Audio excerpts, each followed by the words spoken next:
Or you give me your okay that you know that you're being recorded.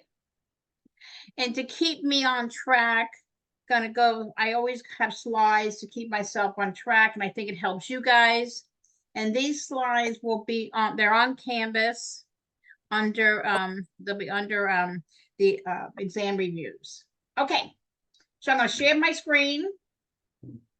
And if I ask you a question, please unmute yourself and join the party, because this is a party. Okay, so the chapters you're going to be responsible for knowing is chapter 10. This is nursing care of women with complications after birth. Chapter 12 is your term newborn. I definitely would know the normal newborn vital signs. Chapter 13 is preterm and postterm.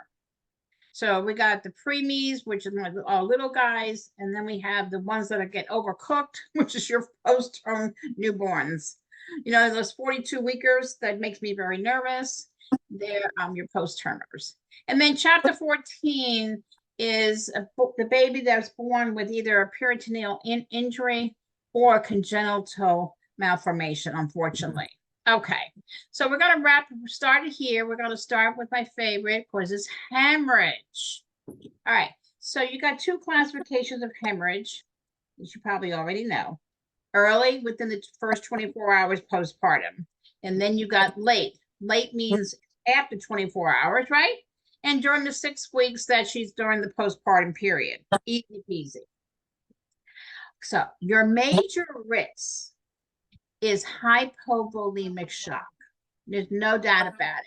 If you got a patient who's hemorrhaging, and this could be on the med-surg floor too, they're at major risk for hypovolemic shock, which means low volume. So what happens, you interrupt blood flow to all your body cells. And all the body cells need blood. They need oxygen. So we want to, nurses, we're going to prevent the loss of oxygen. We're going to prevent the nutrients not getting there. So what are your signs and symptoms? Now, I would really know this. The first sign that you're going to see a patient going into shock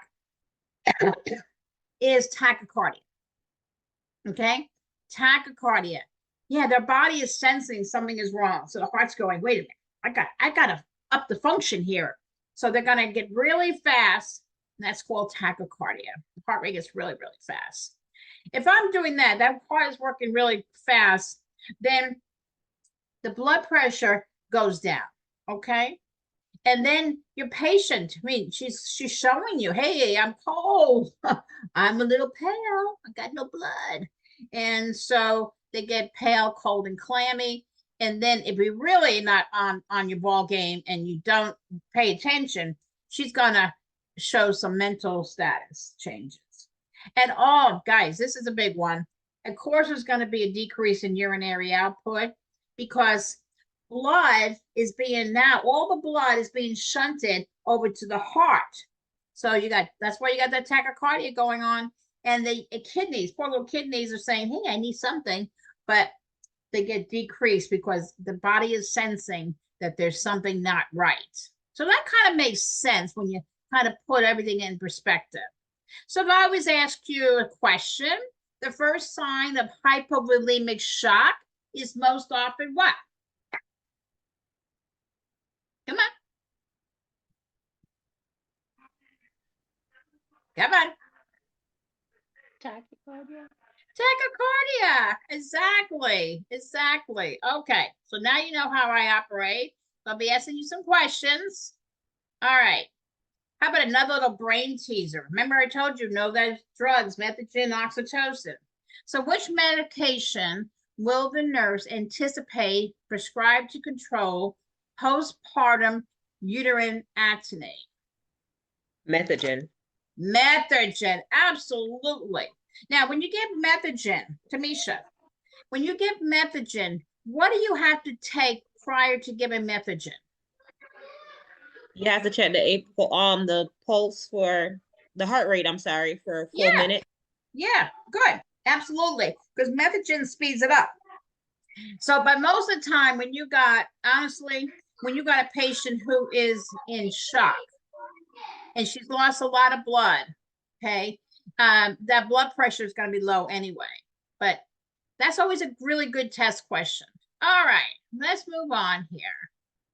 So we're going, the first concept I gave you on the list was uterine atony, or atony, A-T-O-N-Y. And I like that because, you know, A is without and tone. So this is a uterus without tone. So you break it down in case, you know, you see it on the exam and you go, wow, I can't remember what that is. You got it. All right, so what it is a soft uterus. Okay, so you know how it's just the uterus is supposed to be nice and firm, and you know you're supposed to, you know, feel it. Well, when you go there to do your assessment, and all of a sudden it's soft and boggy. The uterus has to be after delivery is usually at the umbilicus. In uterine atony, the uterus is what? Above the umbilicus. Okay. And then the loci has increased, and she may be even passing these large looking clots. And so that's the uterus without tone. So what happens if you don't do anything, it's going to get worse because you're going to have a collection of blood in the uterus. And so, and then, you know, the reason is too, you want the uterus to contract after delivery. So you got oxytocin in the IV, and that's making her contract. And meanwhile, you know, you're getting a soft, boggy uterus. That uterus is not doing what it's supposed to be doing. Okay. All right. So that's uterine atony. So here's my, let's see. We already did that one. Okay. Let's move on to this one. The nurse assesses a postpartum client and notices uterine atony. So which action should the nurse perform first? Massage the fundus. Yeah, you massage that fundus. Thank you, Alan. Absolutely. Okay, so the next concept I gave you was hematoma. Hematoma is the reproductive tract. So what it is a collection of, you know what a hematoma is, a collection of blood within tissue.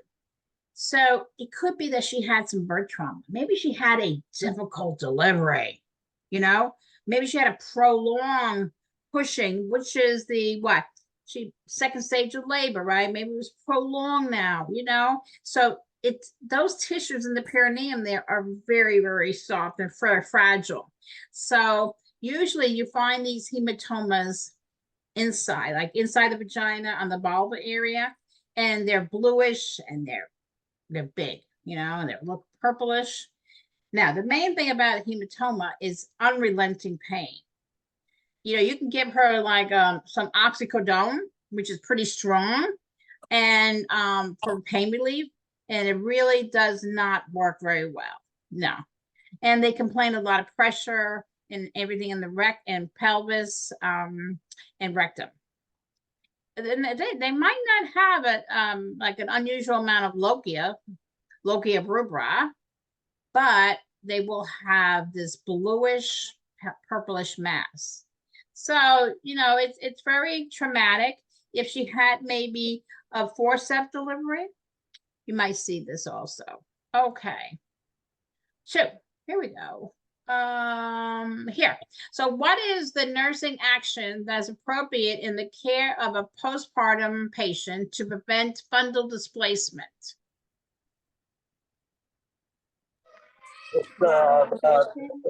Full bladder. That's the bladder. Yes. So what I would do, I would Patient ask her avoid. yeah, ask her to void. That's a, you got it. You're connecting those dots. That's good. Now let's talk about a patient that has subinvolution. This is another complication. Okay. So you know what subinvolution is. What is subinvolution? And the uterus is slow to contract. Exactly. Very good. So we want her to at least go down. Involution is the where the uterus is contracting. It goes down like 1 to 2 centimeters per day. That's normal, right? So this one is a slow return. Now, what do you think could be a cause of this, of a subinvolution?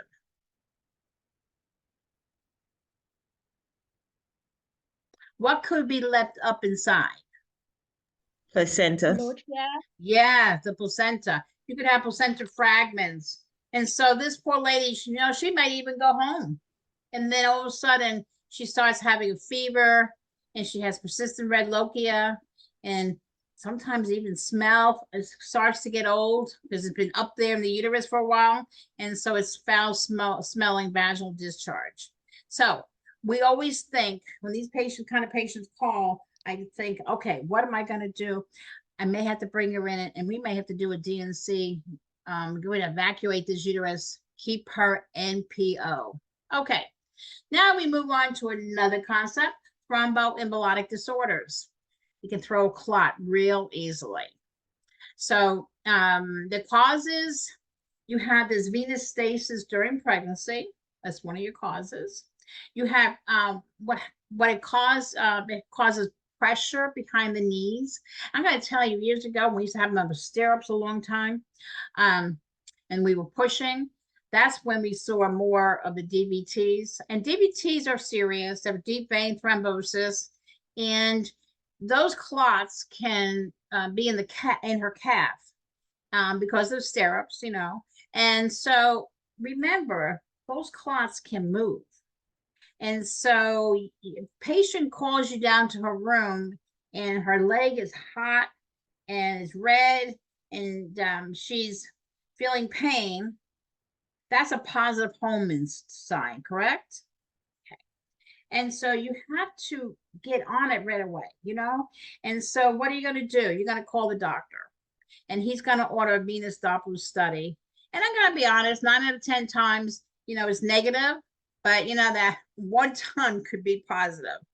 Okay, so what happens is that a lot of times too, fibrinogen levels, they do increase during pregnancy. And then you have the clot dissolving factors in the blood, and they're normally decreased. So you kind of got one thing against the other. And so she's really prone to a great DVT.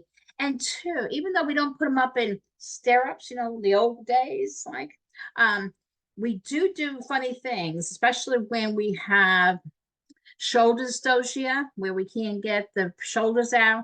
We put the lady's legs all the way back, and that can be a cause of a DVT. DVT also it gets dislodged, and it can cause her to have a PE, which is your pulmonary embolism. You do not want that. So let me ask you another question. Classical signs of DVT include muscle pain, there's your positive Holman sign, and swelling of the affected limb. Who wants to do this one? True. True. Okay, good. All right. All righty.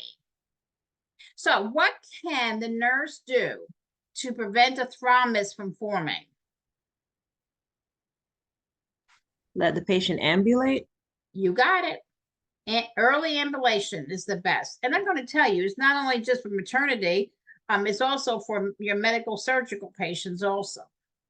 Okay, so here we go. Your patient is 5 weeks post-vaginal delivery, and during the doctor's visit, the patient states that she noticed a foul-smelling drainage, pelvic discomfort, and she has been running a slight fever. The nurse relays these findings to which of the following? Endometriosis. Absolutely. And it's and then there are your clues right in there. Okay. Endometriosis. Good. You might see that one again. So heads up. All righty. So what's the best way? Standard precautions, right? Proper hand hygiene is the primary methods to avoid what? The spread of infections. Always, guys. And gloves. When I'm on the unit, I have I wear these scrubs that have these really deep pockets, and I put a whole bunch of gloves in my pockets because I don't want to, come in contact with any body fluids or any blood. And I tell you, in labor and delivery, we got a lot of it, so we always wear gloves. So remember that. You might see that again. Okay. So what's your nursing care? So you think about it. My object is to prevent the infection from occurring, always. That's what nurses are all about. So hand hygiene. I'm going to make sure my patient gets adequate rest, nutrition for healing. I'm going to teach and observe for signs of infection. And then you got to teach her how to correctly apply her perinatal pads, and then teach her to take all her medications. If we give her a medication and she's going to take it home with her, make sure that you definitely tell her and give her instructions. Because you know what a lot of people do? They feel better after a couple days and then they don't take their medicine anymore, which is wrong. Okay, let's talk about a really hot concept, and that's called mastitis, which is inflammation of the breast. Is an infection in the breast. Remember, itis and is an inflammation. So, what are your signs and symptoms? What would you see? You're going to see red. This breast gets real, what we call red hot, and so we got redness and heat. That's why I call it red hot. It's real tender, real tender. A lot of times they come into the clinic even, and they have their arms up. I don't know if you can see my arms up. And they say, "Don't touch me." Okay. So it's because they have extreme tenderness, and they're heavy breasts, they're swollen, and when they are infected, they actually can have a purulent drainage, and then they're running a fever, and then even an abscess can form, which is very painful for the woman. So this is a picture of that inflammation. So you can see how heavy the breast is, how red it is. It is sore. And then you know how you have the tail of Spence underneath the arm, and that even can be affected too. So what are you going to do for this little lady? Well, you're gonna make sure that we're going to prevent mastitis. But in meanwhile, which intervention should a nurse give to a patient to prevent mastitis and promote the flow of breast milk? Take a warm bath. Yeah, take a nice warm shower. A Compress. shower. Yeah, let that water run over the breast. Because what I want to do, I'm preventing the mastitis, but I'm also want to promote the flow of breast milk. So that's very important. So be sure when you're reading these questions to read the entire question. How about another question? A woman develops mastitis in the postpartum period, and she states, "I'm so sad I have to stop breastfeeding my baby." The nurse responds best by what?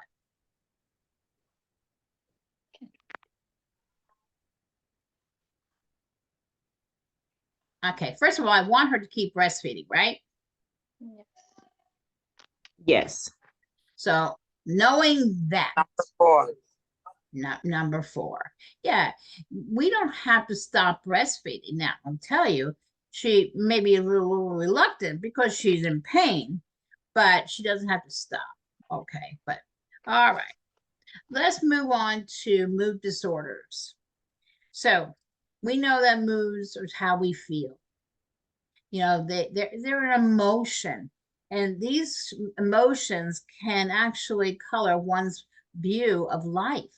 Remember, my perception of something is 100% of my reality, correct? So we're going to talk first about postpartum blues. These are called the baby blues, and they're very common after birth. Okay, so this is what I want you to remember. The mother has periods where she feels let down. She overall has just fine pleasure in her new role as a mom, and is usually self-limiting. Now, as she has to adjust to her new role, she might just feeling overwhelmed. Okay, it is common to see baby blues after when they go home. It is. Because you know, this is where in the hospital I tell the family, "Oh, it's really nice that you're all coming up to the hospital to see your loved one, but why don't you all take a number, and after she goes home, go to her house and help her, because that's where she needs it." And that's what we find the most. And let me tell you, before my patient leaves the postpartum unit, we do a depression scale. And so we capture a lot of problems before they go home so that we can intervene, because this is how they feel. This is called life. Life says, I got a lot of things to do. And then poor mom says, but I did these things yesterday. When will these things be done? That's how they feel. It's just so much going on. So now we're going to get a little deeper. We're going to go into postpartum depression. Now, I want you to take note to this sentence that I bold. Usually manifests within 4 weeks after delivery. Okay? Very important sentence there. And then it's serious impairment of one's perception of reality. Because now you're getting deeper. Okay? You have the postpartum blues, the baby blues, but they're only going to last a little bit. And then they're going to get, maybe mom's going to get deeper and deeper. And this little depression is then, it's manifests as ugly face within 4 weeks after delivery. And it can interfere. It can interfere with her ability to respond to her infant. You know, his crying, you know, he needs to be held, his diaper needs to be changed. She's not going to get up and take care of that baby like she should. And so she definitely needs help. Now, maternal infant bonding can also be affected. Absolutely. Absolutely. So if I was to ask you, postpartum depression is an expected reaction following childbirth, what's your answer? Oh, False. Right. Postpartum depression is not an expected reaction. Okay, good. Now this here, just looking at this picture just makes you kind of down, don't it? It's just that their perception of reality is so different. All right, okay. Now I want to go a little deeper. And now we're going to get into maybe postpartum psychosis. And we have found that women who have bipolar disorders have a tendency to have more postpartum psychosis. That's why in that very beginning, she comes in to see you, you know, that obstetrical history, you want to know. You want to get it. You gotta ask about these things because you gotta know about them. Because remember something, in pregnancy, nothing. Let me just mute you, Ashley. Welcome, Ashley. Nothing gets better. You know, you don't get better if you got something beforehand. It kind of escalates, just like intimate partner violence. It doesn't get better. That now, oh, now I'm pregnant, he'll treat me better. No, don't get better. It escalates during pregnancy.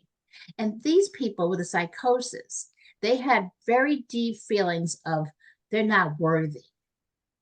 And the guilt, sleep appetite disturbances, and the big thing, guys, they have delusions. They actually have hallucinations and they hear voices. And so it can be, these things can be fatal to both mom and infant. And so that can be where these voices are telling mom, kill your infant. You're not worthy to be a mother. Kill your infant. So then you have a condition called infanticide. And then mom, she can kill herself after that, and that's suicide. So we have infanticide and suicide. Very, very poor judgment. Okay.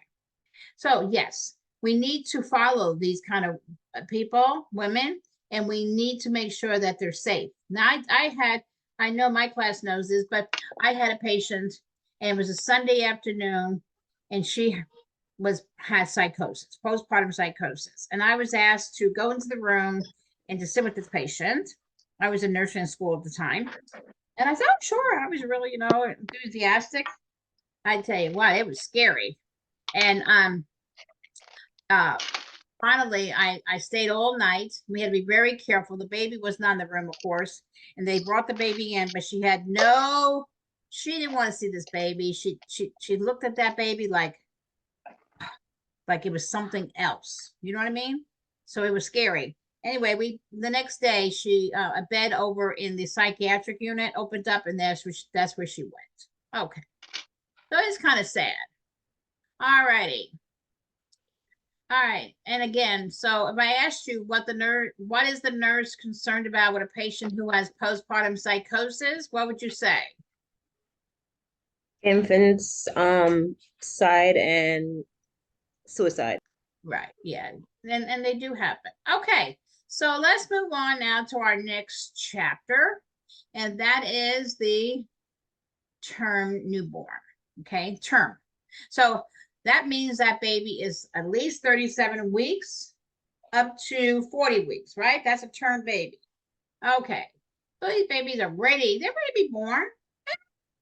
Here, yeah. Okay.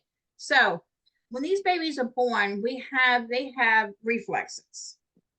And we're assessing these reflexes in that delivery room. And these are all part of the nervous system. So say, if I have a baby that came out and my baby is crying, which I love to hear. And my baby, takes the breast, so I know he's sucking very well. I know that we got brain connection because we're good with neuro because he's got some, reflexes. A lot of times because they're so full of fluid when they come out, they kind of sneeze. The gagging reflex is part of a reflex that keeps them alive. You think about it, keeps them alive. If they get swallowed too much, what do? They gag. They're able to bring it back up. So we categorize these reflexes under keeping the baby alive: blinking, sneezing, gagging, sucking, grasping. And of course, they can also cry, swallow, lift their head when laying on their tummy. That's all part of our nervous system. So we got a good baby. Now, the moral reflex is your startle reflex. So maybe, you got the baby in the bassinet and you maybe hit a corner of the wall or something and the baby goes, okay. That's called a startle. That's the moral reflex. Again, it's all good. Rooting, anything that touches the cheek. Anticipation of food. Ooh, mommy's going to feed me. That's called rooting. And then the tonic neck is a postural reflex that's sometimes assumed by sleeping infants. And I tell you what, they put one arm up, one arm down, and they have all kinds of different positions. They're very flexible. The next one is called dancing. This is where you got the baby and you stand the baby up, you're holding the baby, and the baby his foot touches the cold surface. He goes, oh, okay, that's cold. Then he goes down another time. Oh, it's cold. It looks like he's walking, but he's not walking. He has reflexes, and that's called the dancing reflex. And then the next one is called the Babinski. Now, I would definitely know this one. Babinski. That's when you strike the sole of infant's foot, and his little toes they flare out. Woo! Okay. And so that's okay. That's normal in an infant. It's not normal in an adult. But when you're born and you have this Babinski reflex. So rooting is an important reflex you might see again, and Babinski is another reflex that you might see again. So a baby has to go through quite a bit his first hour of life.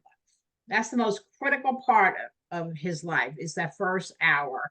And so, once the cord is clamped and is cut, then his lungs have to start doing the functioning of breathing, taking in oxygen and removing the carbon dioxide. So remember I said that first breath, when I hear my baby cry, is great, okay? Because I know we're in good shape, because that first breath helps to expand that collapsed lung. So we got the lungs going. That means he's term, so he had enough surfactant. I would write that term down, surfactant. Got enough surfactant in the lungs to move everything, to get the oxygen and remove the carbon dioxide. We're doing good. Because a lot of preemie babies, now listen up real carefully, a lot of preemie babies don't have this amount of surfactant because they're premature, okay? Remember, surfactant starts in the fetal development around 25 weeks gestation.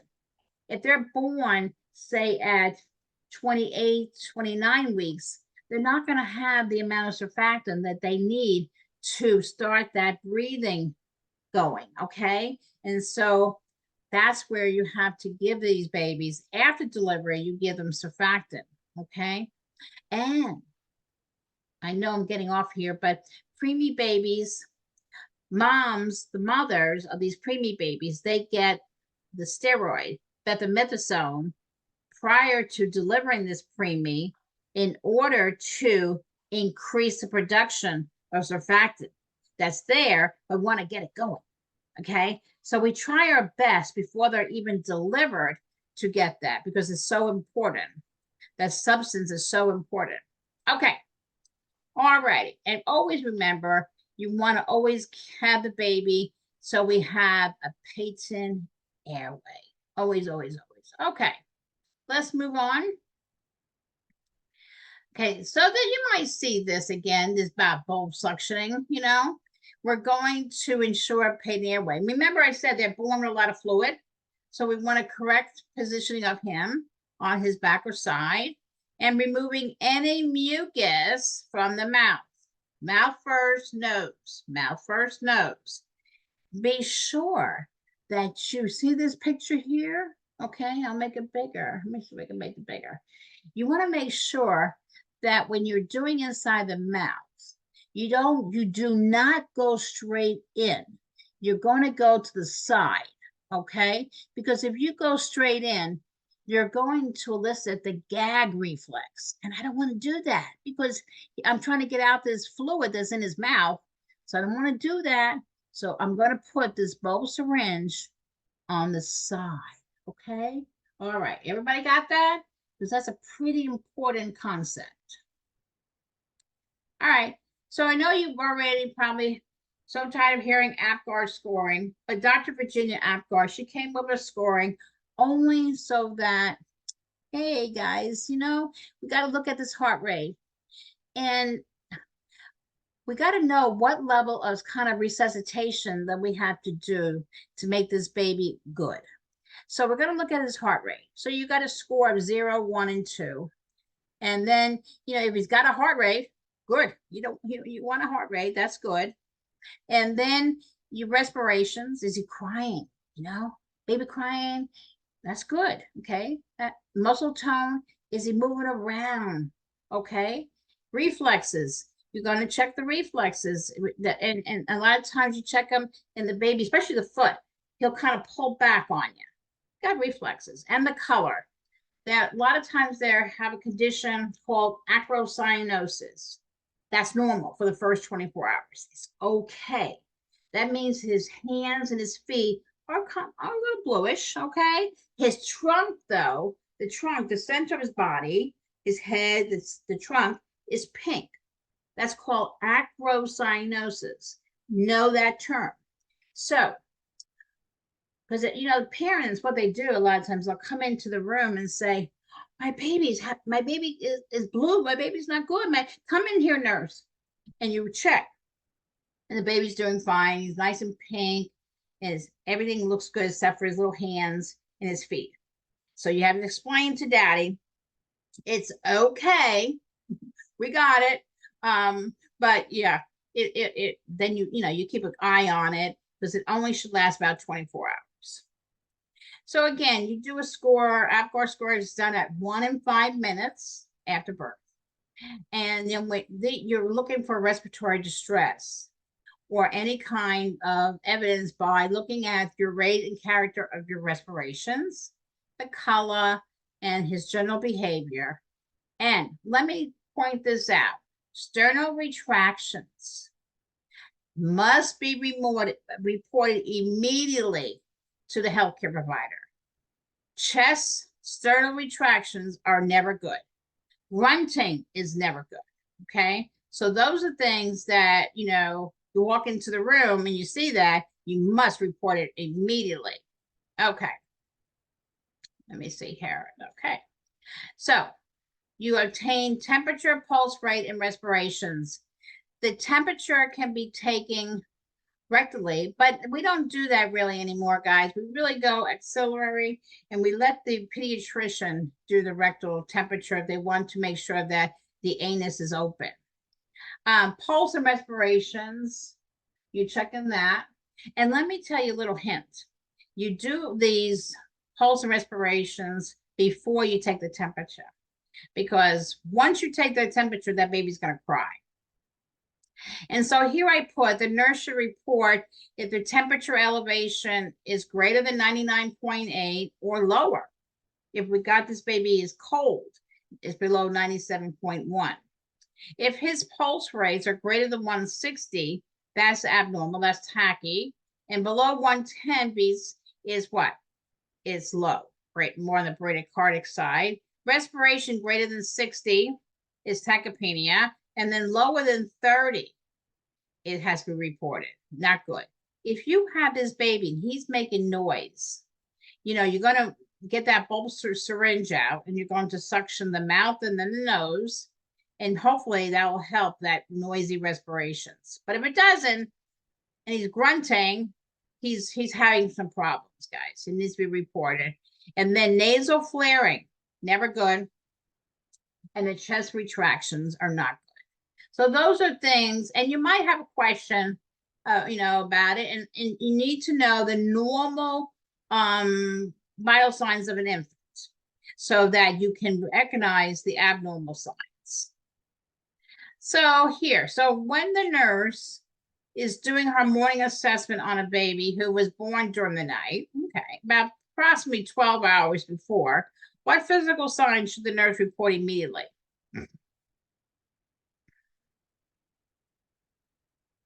What did I just say? Nasal Grunting, flaring, chest nasal flaring, retractions, noisy respirations, right? Those are things that need to be reported immediately. Okay. I talk about this a lot, maintaining body temperature of the newborn. Absolutely. This little guy here has a really tough time keeping his heat. So you want to make sure that the head is covered, because the head is very large, is it not? And so it could be that this is a really good way of losing heat. So that's why we put those little caps on the babies. We dry the baby off, okay? And then we get rid of that blanket, and we get these nice warm blankets. We have them in the blanket warmer. And then we have them there, and we wrap the baby up. You want to always prevent a draft, and you want to avoid that. And you do that by convection, okay? So we want to say, keep the baby from drafts, keep the crib away from the draft. Do not place an infant on a cold surface, okay? Because he loses heat by conduction. So when you, like when you're on a scale, you know, those baby scales in the labor room, you know, the delivery room, they are cold. So we put like a little tissue, it looks like, down, and then we put the baby on the scale, and that little tissue helps keep the baby from getting really cold stress from putting on a cold surface, because we don't want to do that. Do not place baby by a window. Because you want to prevent heat loss by radiation. So don't put them by a window. And like up north, you know, a lot of times you see beds by a window, but you can get a cold. Cold comes right through the windows. So you don't want to do that. You want to keep the infant covered at all times. Okay. So like when you're doing, like, you give the infant a bath, or let me say you're doing your assessment on the baby, you're going to keep the baby covered. Okay. And then when you need to look at like his legs, or need to do his heart rate, then you expose that one area. Okay. I don't want to have this baby exposed to coldness, because one thing I want to make sure that I avoid at all costs is cold stressing a baby. Because when you cold stress a baby, it leads to respiratory distress syndrome, which then leads to hypoglycemic. And so you don't want to do that. All right. And we always want to make sure we keep the infant dry to prevent heat loss by evaporation. So baby comes out, he's been in amniotic fluid for a long time, Gonna dry them off real quick. And when you dry them off real quick, let me tell you from experience, when you dry the baby off real quick, you're stimulating that baby to breathe, you're checking reflexes. It all happens like really quick all at one time. Okay. So we don't want to cold stress this baby out. And so you want to avoid it at all costs. Okay. Now, let me go over some terms that you might see. You know, these are always good. What are the fine hairs called on the baby? It starts with an L, linear, like that. Yeah, langugo. Langugo. Sounds about right. Yeah, how about that? Yeah, that's what it is. It's little fine hairs. And when you have a baby that's preemie, okay, you have more of the langugo. When you have a post-term baby, they have less. They've used it all up, you know? So yes, these are the fine hairs. So this helps keep baby skin in good condition. Then you have also another thing that helps protect his skin. It's called Vernix caseosa. Now, those are made of cells and glandular secretions, and it is there to protect his skin from irritations. Because don't forget, he's in a watery environment. If you were in the pool for 8 hours, what would your skin look like? Be all wrinkled. So we don't want this baby to come out like that. So basically, he has his Vernix caseosa. It's really good. It's really thick, white cream. And then you have jaundice, okay? You have physiological jaundice, which happens, and the baby has a little yellowish tinge to the skin, and you kind of pick that up when you press down over bony prominence. Usually, like I usually you look at the baby's nose, press it down, and I let it back up, and then you can see the yellow. Okay, so that's called physiological jaundice. This can happen in the first 3 days of life. It's because the baby's liver is immature at birth. Remember, this baby it formalized in the uterus, it grew, but now his organs have to mature, and they will mature over several months. So the liver cannot handle the excess amount of bilirubin. So what we want to do is he gets jaundice because the liver can't handle it. So we're going to talk about another type of jaundice, and that's called pathological jaundice, and that happens in the first 24 hours of life. That's not good. That's our bad jaundice, okay? But you have two jaundices, and you know we have to be really, really, really looking at this, because jaundice, if it doesn't get taken care of by phototherapy, write that down, jaundice phototherapy, then this baby can get a condition called kernicterus, which will then affect the brain. All righty, so we're going to move on here. Let's see here. All right, so I did put here some skin conditions. Now, you might see a couple of these. So let's pay attention. Milla, M-I-L-L-A. Those are our little white, little looking pimples. They're kind of small, like a pinpoint. And they can be on the baby's nose. I'm pointing to my nose, if you can see. And then, of course, on his little cheeks. Now, a lot of times mommies say, oh, my baby is born, it has acne already. No, no, no, no, no. Those are all very normal, and that's called Milla. Now, we talked about langugo, which is your fine hairs. Mongolian spots, they're bluish discolorations on the skin. Okay. And a lot of times they're found in Mediterranean people, African American people. They're usually over the sacrum and gluteal areas. Okay. Then you have, we talked about this, Vernix caseosa, and I call the nature's cold cream. And then you may have some port wine, you know, stains on the baby, and those are called nevus flamis. And what it is a collection of capillaries under the skin. All right. Now, if you're finding yourself kind of getting lost, then go back in that chapter on the term newborn and read that, okay? All right, so let me tell you some normal functions that begin shortly after birth. You have meconium. Now, meconium is the baby's first stool. So you have a mixture of amniotic fluid and intestinal gland secretions because the baby hasn't taken any food in, but his intestinal tract is going to start.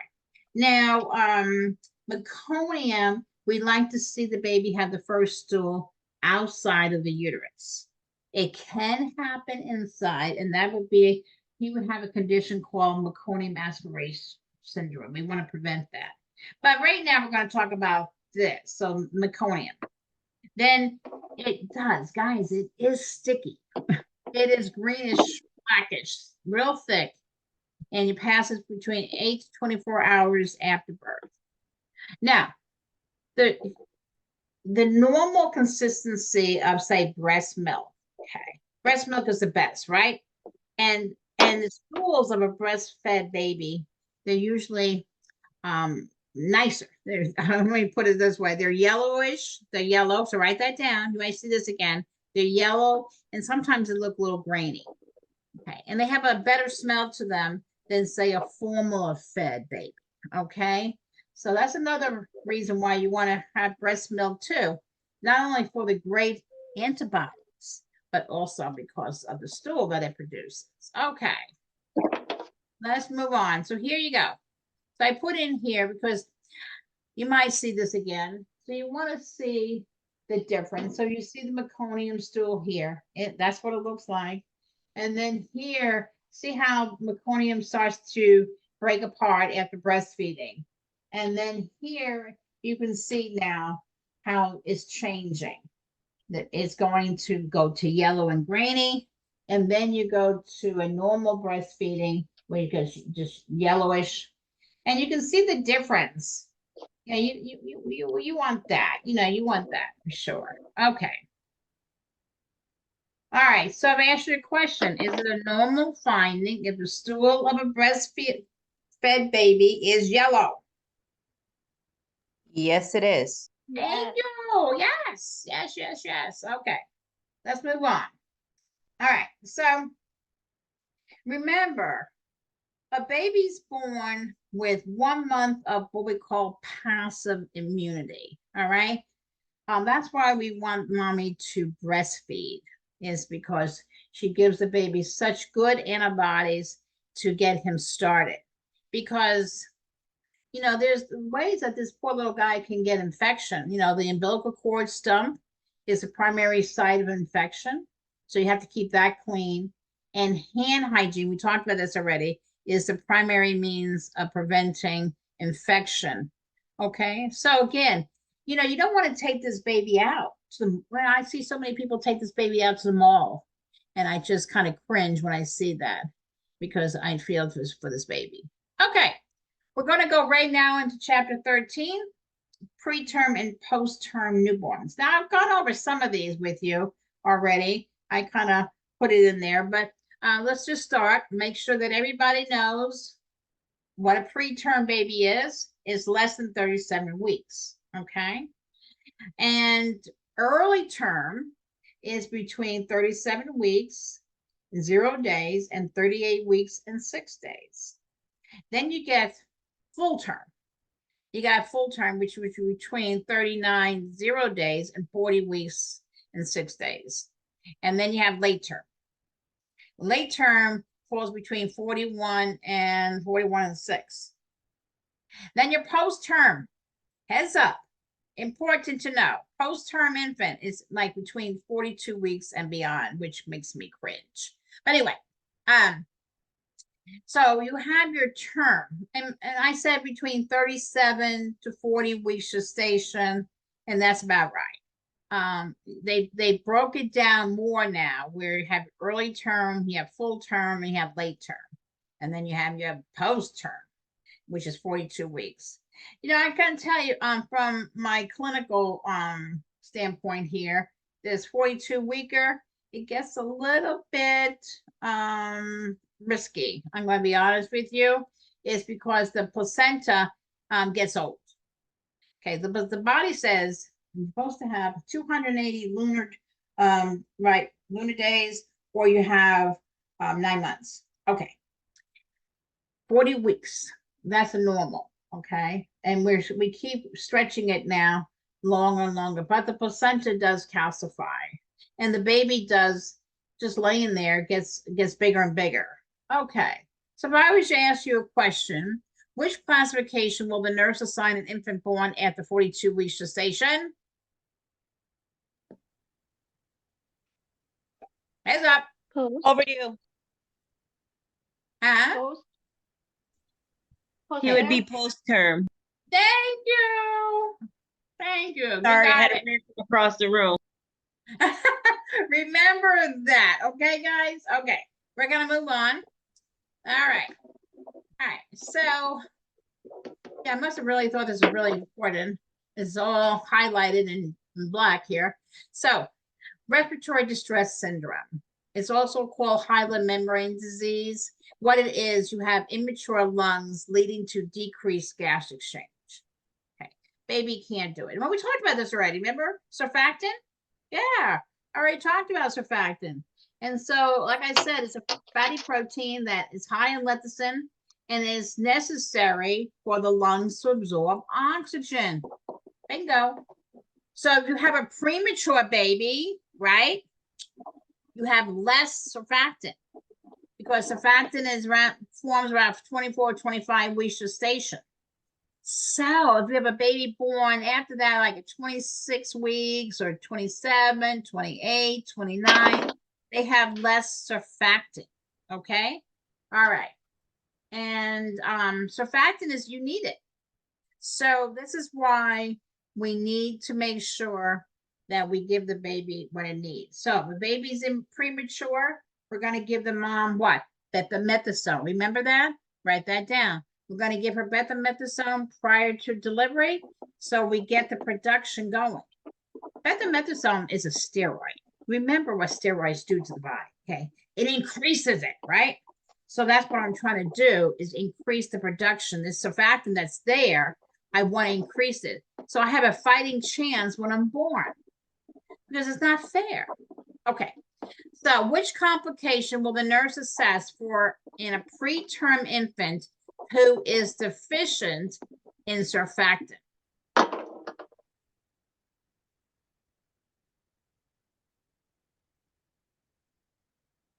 So if you look back up at the question, ask Is that yourself. respiratory distress? Yes, Yeah. exactly. So if you get in a test and you're kind of stressed out, go back up before you look at the answers and you go, oh yeah, they all look good, oh my goodness, which one it is. Go back up and ask yourself, what's the question asking? So I got a premature infant who is deficient in surfactant. I know surfactant has to do with respiratory. There you go. Okay, so you see how I did that? So that's what I want you to practice, is I want you to practice looking at these questions. Now, RDS, which is respiratory distress syndrome, which you will see again, because those are all good questions, don't you think? Yeah, they're really good questions. Okay. Darlene, I think, go ahead and mute yourself, hon. I hear a lot of noise. And then, so I'm going to, thank you very much. I'm going to monitor vital signs. And when a baby's born, you want to do cluster care. Now, I don't know if you heard about this, but cluster care is a way that you're going to get everything you need to get done at that one time. You have to do this, especially with preemies, because handling of an infant, it stresses them out and they use a lot of energy. So you want to make sure that you do it all one time. So we call that cluster care. And then of course you got your IV, you got respiratory distress, yes. And you're going to look for signs of under or over hydration, of course. And then oxygen therapy. Now, we must be very careful for oxygen toxicity. And you probably go, huh? Yes. It can cause a lot of damage to the eyes, baby's infant. And so we do not want to over oxygenate, give too much oxygen. So we're going to have this baby in a pulse oximeter. Let me go back up here. See if I have that. So if a baby on pulse oximetry reads 92% or greater, write that down. Pulse oximetry should read 92% or greater. He's getting enough oxygen, okay? We want to make sure that we prevent oxygen toxicity and causing a problem called bronchopulmonary dysplasia. We do not want to cause that, okay? So we're going to monitor him very closely. Now that could be a really good test question. All righty. So the nurse is assessing the pulse oximetry of a preterm infant. So which of the following indicates a normal reading? D. What'd you say? D. D. D is in dog, right? I would definitely, guys, I would definitely know that. All right. So I've been talking about cold stress. You're probably going, well, what exactly is this cold stress? Is the following. Now write these things down because this could be all that apply question. Decrease skin temperature. Well, absolutely. If I'm cold, I'm definitely going to have a decrease in my skin temperature. I'm going to have an increase in respiratory rate because I'm trying to get warm. You know, it's like, oh, nurse, I'm really cold here. Well, give me a blanket or, do something. And so you're going to have increased respiratory rate. And then I may even lose my breath. I may have some serious apnea. Never a good thing. No. Bradycardia. Yes, the heart rate goes down. A lot of students put tachycardia for this question. No, it's bradycardia. And then modeling of the skin, it's the skin, it doesn't have good color and it looks very modeling. It just doesn't look right? Okay. And then the baby is going to be very lethargic on you. So these are signs and symptoms of cold stress. So if I was to ask you, which other assessment findings will the nurse associate with cold stress in a premature infant? What would you say? A,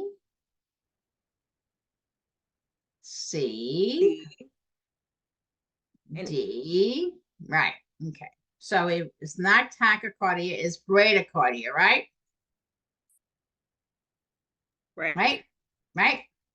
Bradycardia. Okay, thank you. Correct. It's not excitability, it's lethargy. He's not doing too good there. He's kind of just laying there. So again, reading the question, very important. Okay, let's talk about immature liver.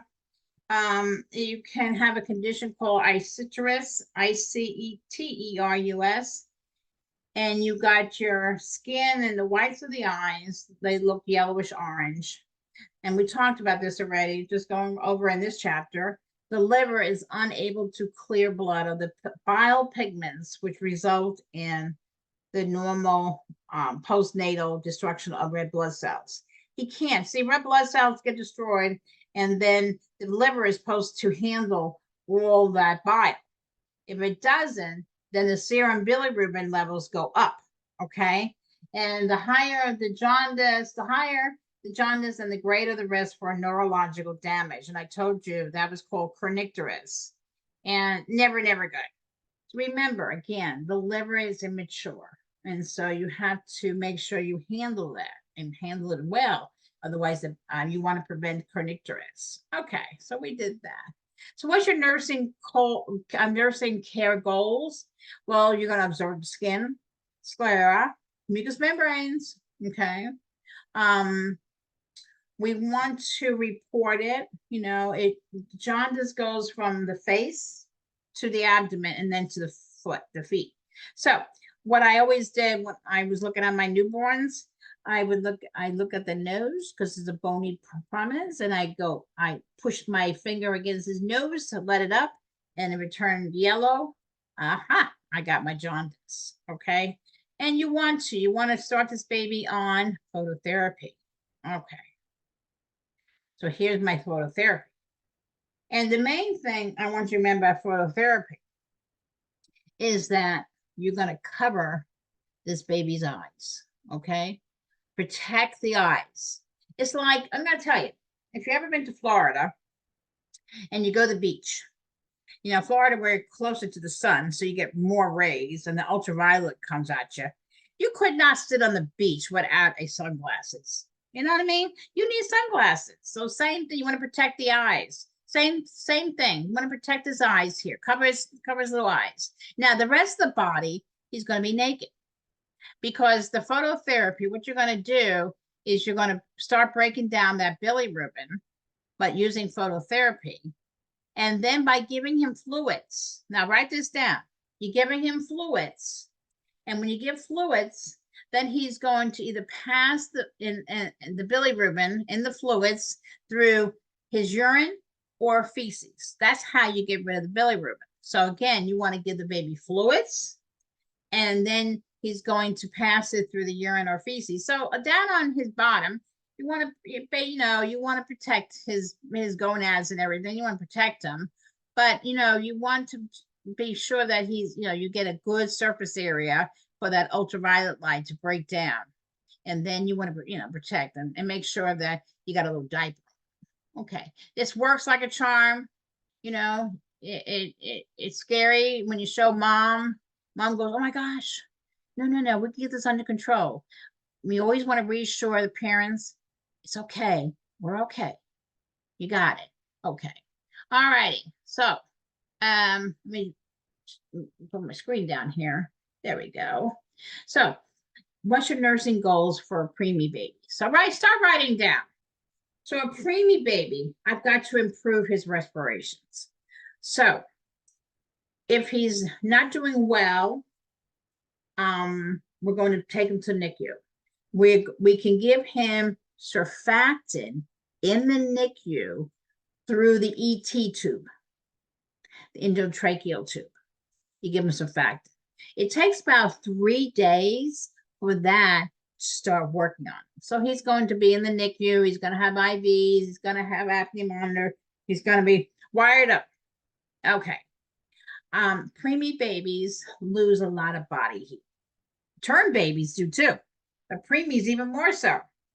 So you always want to make sure that you have that radiant warmer on, ready for delivery. And you always want to make sure that you dry off the baby really well and put his little cap on and keep him warm. Because I do not want to cold stress a premature baby. That would really do him a lot of harm, okay? Because then he would use up all the sugar he got to keep himself warm, and then he's got now hypoglycemia. Not good either. So we want to maintain body heat. I'm going to conserve energy. Remember the cluster care.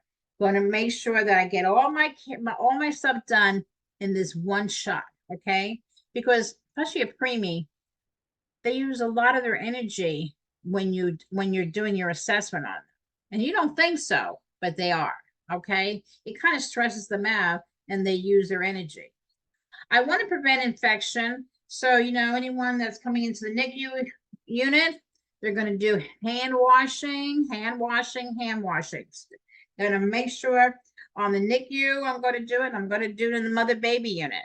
I always want to prevent infection because infection can kill a baby. And provide proper nutrition, hydration, especially if they're under phototherapy. I'm going to make sure they get proper hydration because the more the baby's hydrated and he puts out more urine, more feces, out goes the bilirubin. I want to give good skin care. Preemie babies have very little brown fat on them. And so, what happened here? Let me go back here. They have very little brown fat on them, so their skin is very fragile. And then you have to observe your infant carefully and record any observations. Absolutely. So, if you had, let me see here. Gavage feeding. So gavage feedings is where we put a tube down their nose and goes right down to the stomach. And you have to do that, especially to our preemie baby, because they don't maybe have that rooting or sucking thing. So if I was to do, excuse me, if I was to start a gavage feeding on a preemie, okay, what do you think? I mean, I don't have to worry about rooting reflex because he's not going to be rooting because I'm doing a tube feeding actually. What now think about it. It's in the stomach.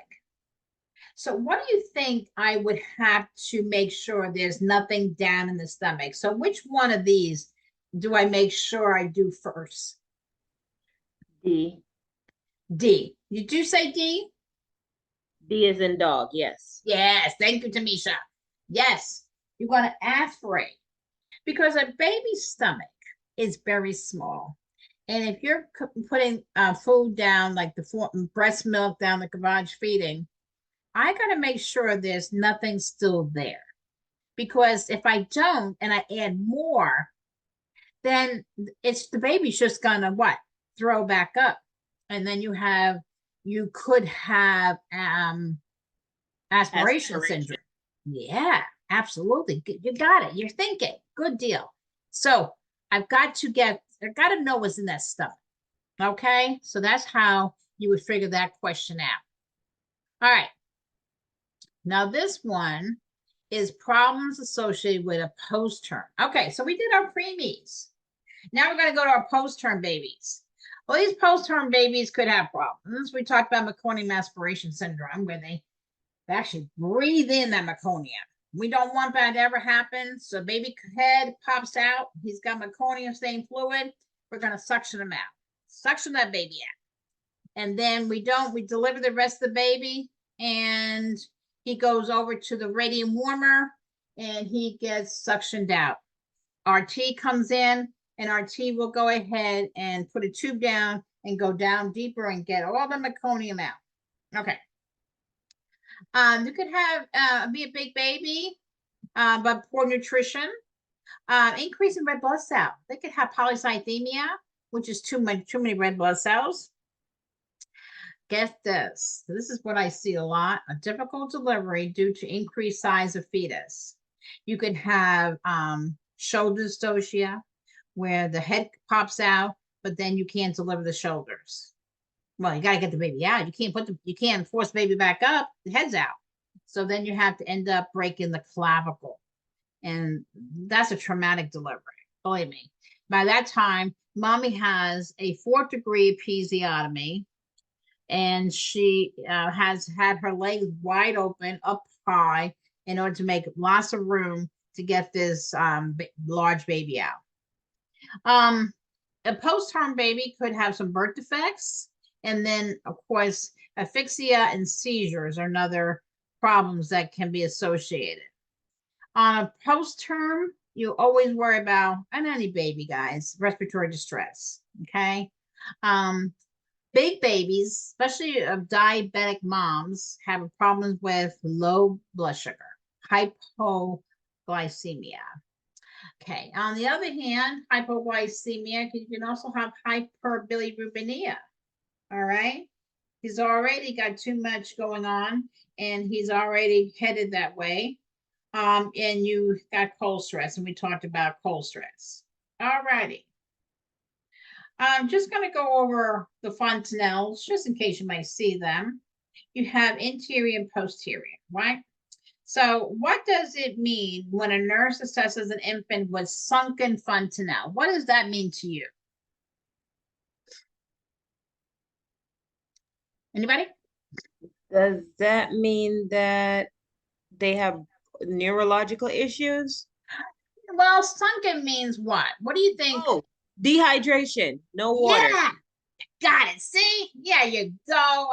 Oh, wonderful. Yes, absolutely. Now, on the other hand, what does it mean when the nurse assesses an infant with a bulging fontanelle? Woo! Okay, I'm stumped. I don't know this one. Okay, but bulging means it's got too much fluid. right? Oh, So of course. If you don't have enough and then sunken it. Okay, sorry. that, no, see, you got it. See, you're thinking. No, fantastic. So sunken means you don't have enough fluid. So the body is what? Is shrinking inside. The cells are going, hey, you got to give us liquid because your body is mostly water, right? And so this is going to show in the fontanelles because those are your soft spots, interior and posterior. And then if you got cerebral spinal fluid, maybe you got a condition such as hydrocephalus. They're going to have bulging fontanelle because they have increased fluid, increased cerebral spinal fluid. Okay, good. You got it. All right. So now we got our last chapter, I believe, is chapter 14. And this is where we have perinatal injury, which I always, as a L&D nurse, many, many years, I delivered a lot of babies. We don't want this. No, we do not want that. Or congenital malformations, which it does happen, unfortunately, but don't say it as much, but we do. So you made the babies born with it. It's called congenital malformations. Unfortunately, there's almost so much you can do. So you may have some errors of metabolism, disorders of the blood. We're going to talk about erythropoiesis fetalis, Rh negative moms giving birth to Rh positive babies, chromosome analysis. We'll talk about Down syndrome, and then ended with perinatal injuries. So hang in there. So if I used to ask you a question, active and efficient participation in prenatal care can significantly decrease the risk of congenital anomalies. What would you answer? True. True, absolutely. That's why that Healthy People 2030 is so important because we want every woman to get prenatal care no matter what. Okay, so we got a couple. Now let's start out with the neural tube defects. So we have two of them we're gonna kind of focus on. And what happens is that during the embryonic stage, the neural tube doesn't close. Okay, unfortunately. Now, research has shown that if we take folic acid, it does help that, decreases the chances, which is great. So that's why we push for the folic acid to be given either preconceptionally or as soon as that first visit they come in, we'll give them folic acid. But don't forget, embryonic stage goes from week 2 to week 8. We lose a lot of really good time right there. So if they don't close, you can have conditions such as hydrocephalus or spina bifida. And so this is a baby here has hydrocephalus. And this is indicative of a large head, okay? The large head. You can see how swollen it is. And that's because the ventricles in the brain are not draining or the fluid is not being reabsorbed like it should. So it's just building up, okay? And so this is what our baby looks like. The main thing have to worry about these kind of babies is nutrition. So write that down. Open neural tube defects such as hydrocephalus and spina bifida, we are very worried. The nurse is concerned about nutrition because this kind of baby, the head is so large and so heavy. It's heavy, guys. So he has to be very well supported, especially during feedings, so that he can get what he needs in nutrition. So your classical signs on manifestations of hydrocephalus are, again, the increase in size of the head, those cranial sutures, they are separating to accommodate his larger mass, okay? They don't close. And then the scalp is shiny, like in that picture. And the veins, you actually can see the veins in his head, and the scalp is very shiny because it's so stretched out due to the increase in fluid. Now, which assessment finding will the nurse expect in an infant diagnosed with hydrocephalus? I think it's large, rapid growing of the head. You number did 2. good. You did good. Absolutely.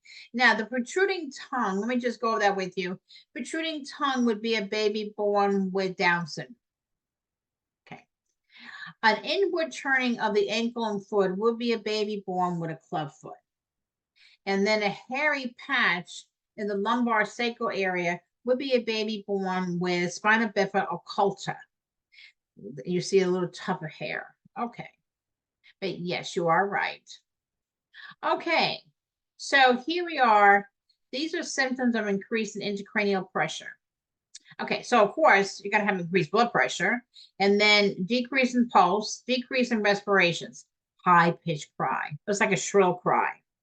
And then remember the pupils, you saw them, they're kind of like they're unequal, and they won't respond to light like they should.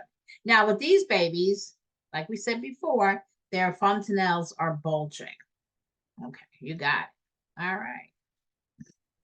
So here is a picture of a shunt. Now, this is a really good picture. So here is what I'm talking about.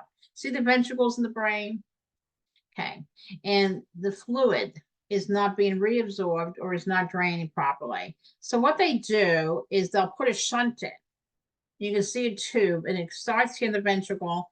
It goes behind the ear, baby's ear, and it goes down into the peritoneal cavity. See how it drains? Okay. And then here, this is called a pump. And every so often, the physician who put this in, he knows the condition of the baby. He knows the amount of fluid. What he'll do is he'll set or he'll give you orders on how to pump to make sure that it's all working. These poor babies go through a lot of surgeries because they're going to grow. These are babies, and they're going to grow. And then the shunts have to be altered to go with that. Okay, so now we're going to go into spina bifida. Okay, so again, here you got your spinal canal, and then here you got your spinal cord, right? Okay, here's your little meninges, and here's your defect in the bony canal. This is where you see the tuft of hair on the outside of the body. This is called spina bifida occulta. Anything that's occulta means it's unknown, right? It's hidden. It's hidden. It's occult. So you don't see it on the outside, but you do know it's there, and you would probably do an MRI to even look at it because you can see it. Okay, now you get a little bit more, and here we have the sac. It has the meninges coming through. Okay, and here's your spinal cord right here. Okay, the spinal cord is not involved in this one. So this is meningomyelocele. So basically, just the meninges protruding. You do have an coming out outside the body, so you would see it. Now this one over here, you have is a meningomyelocele. It's a big one, right? Okay, because you got your defect in the bony canal, and then see the spinal cord here? It's involved. See? These are children that have problems with their bowel and bladder sphincters. It's sad. It really is. We go ahead and fix it, and so they have some kind of life, but they do require lifelong care, and they usually go to a place called habituation. But anyway, we'll get to that. So anyway, this is the worst. Now, what I want you to remember is when you have a sac outside the body, you must protect the sac. That's a really good test question. You must protect the sac. So I'm going to take a sterile towel with sterile normal saline, and I'm going to put it around this sac so it doesn't dry out. Whenever an organ is outside the body, you want to make sure that you protect it and you keep it moist. So again, you're going to have to protect this child. Make sure that he doesn't lie on the back, because you wouldn't want him laying on that sac, putting pressure. Okay, because it probably would kill it. All right. Here we go. Okay. So how do we take care and prevent all this? Folic acid. We talked about that already. Now, on spina bifida, your nursing care, again, prevent infection or injury to the sac, correct positioning, prevent pressure on the sac. I'm going to make sure this baby, we move his hands. We don't want any contractures. Good skincare. Normal what we do, right? You see it over and over. It's good skincare, adequate nutrition. You're going to observe and chart. Parents need a lot of educating, and they need a lot of support, a lot of support, a lot of support. Okay. It's pretty important, and it's a really good test question. I think I already said it, but here it is again. You want to put a moist, sterile dressing of saline to prevent drying of the sac. Make sure it doesn't get dried out. Okay, good.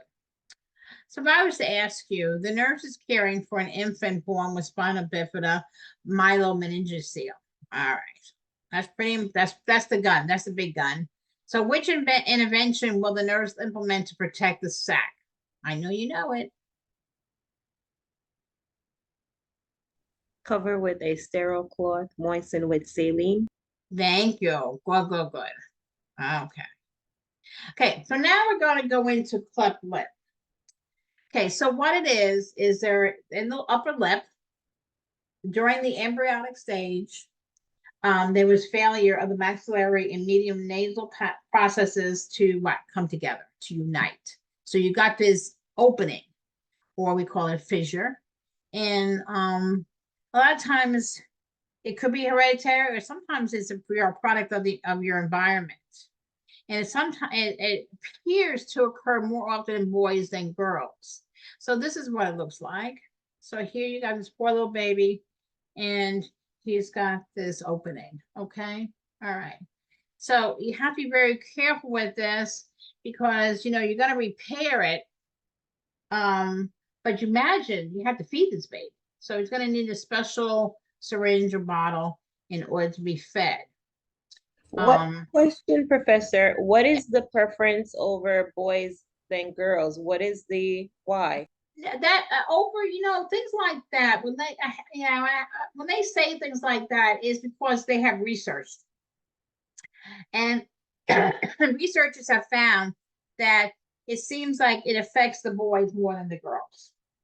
And that's what they find. It's nothing. Okay, but they're not sure really why. It's just that population seems to be more boys than girls. Yeah, and that's what they're studying. So that's what they write their their paper on, and they have to put that disclosure in there because that's what they see. So I've seen, what I have seen in my career has been, I'm gonna be honest with you, has been more boys.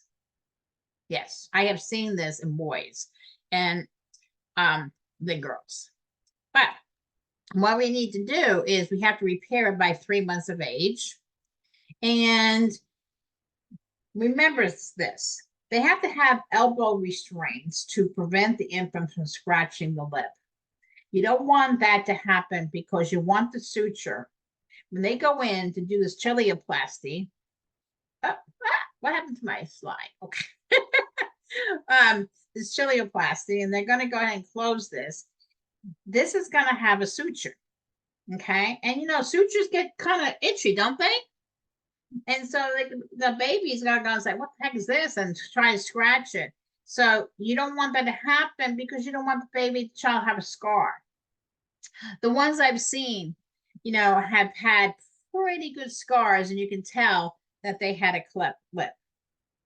Okay, so that's why you want to make sure that you keep them from doing that. And again, I told you about a special syringe or bottle.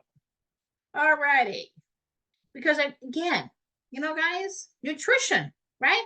Remember, we were worried about the hydrocephalus eating, the spina bifida eating, and the cleft lip eating. All these children have to have nutrition. Okay, here, I'm going to make this smaller. So you may have to use a medicine dropper until the wound is completely healed. And then after you feed the baby, please, let's wash out his little mouth and just give him sterile water at the end of each feeding. Must keep it, why? Clean. Clean, clean, clean. You do not want an infection going on. Okay, let's go to cleft palate. A lot of times you'll see right in the delivery room, the nurse has a glove on, and she's going to go up into the hard palate and put her finger there and make sure that it's closed.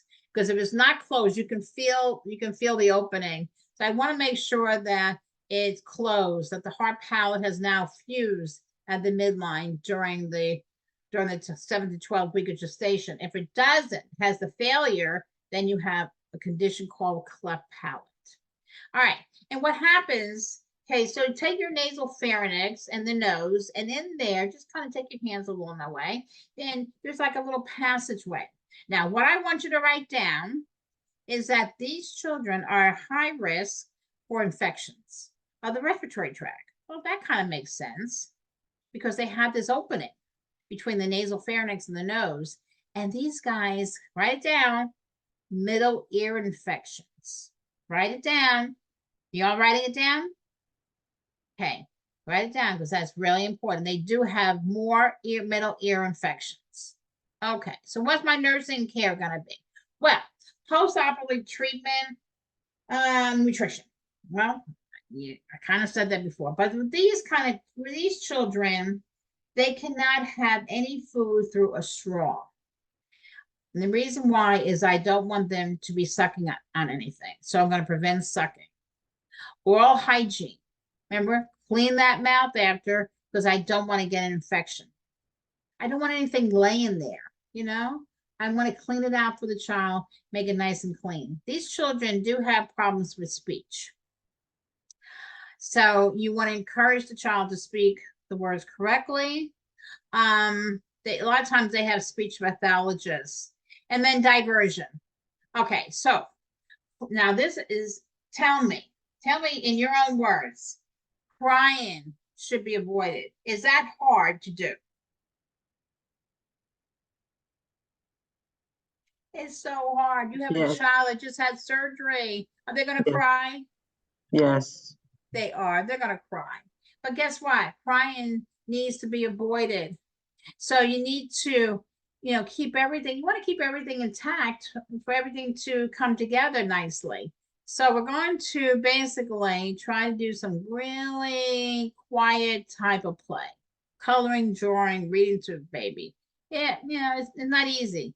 These children have ear infections and they do have problems with their teeth.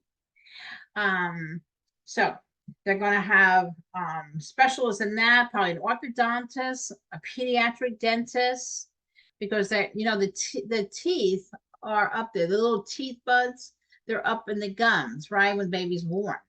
All right. So just think if they have a defect up in the palate, those gums, those teeth are not going to come down correct. They're not going to come down straight. They're going to come down real crooked. And so they're going to need some extra orthodontic work. Okay. All right. We did all that. All right. We did that. So if I was to ask you what condition is commonly associated with an infant with a cleft palate, what would you say? Middle ear infection. That's right. Thank you, Barbara. Okay. You're welcome. Okay. All right. So, and again, what should the nurse be concerned about when caring for an infant with a cleft lip or cleft palate? It's all about nutrition. Okay. Yeah. Let's go on now to our developmental hip dysplasia. Okay. So what we're looking at is, look at here. Okay. So we got the child, and you can see that there's unevenness, there's not symmetrical of the hip, right? The gluteal, we call this the gluteal folds. All right. So it's uneven. Here's another one that's uneven. One leg is up, one leg is down. See, it's not even. And on this one, this practitioner is doing what we call the Ortolani test. And basically you hear when you move the leg up and down, you're hearing a clicking noise. Okay. And that means that the head of the femur is not going inside that acembellum where it's like a socket, and it's not, and you hear the clicking noise. So what are you going to do about it? So anyway, let me go first. Again, hip dysplasia applies to the various degrees of deformities, subluxation or dislocation. All right. So when the infant is in a prone position, one buttocks appears higher than the other. I went over that with you. And the head of the femur is partly or completely displaced. And this one, now, here it goes, guys. This is what they looked at. they saw it's 7 times more common in girls. Now, I do agree with that. I've seen more girls have problems with their hips. What do you think? Why? What do you think that is? What's the difference between a female pelvis and a male pelvis? Because the female pelvis is shaped to give birth. Yeah, yeah. It's wider, right? Yeah, yeah. So, it's So different, where a male pelvis is more what? Straight. Everything's straight. narrow. Yeah. Okay. So you see how we're thinking of how we're thinking. All right. Okay, so if I was to ask you, the nurse is assessing a newborn and knows the gluteal folds be higher on one side. What's that called? Hip dysplasia. You got it. Okay, was that kind of sneaky way of asking, huh? Okay, all right. But you'll remember it for next week. Okay, so here's one of the brain teaser. Okay, let me hear. The nurse is assessing an infant with a tuft of hair or a dimple on the sacrum. What is she concerned about? What is she seeing? What is she thinking? What's that called?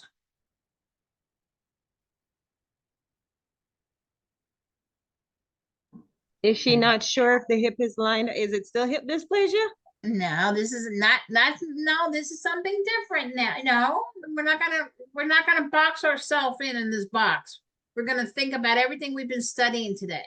So remember, you saw you come in this Media. baby. Huh? Come on. You got it. Come on. Amelia, Spina bifida occulta. Remember that one? Spina bifida occulta. It's a little tuft of hair. Let me find it for you because I want you to visualize it. You got to visualize things. Hold on.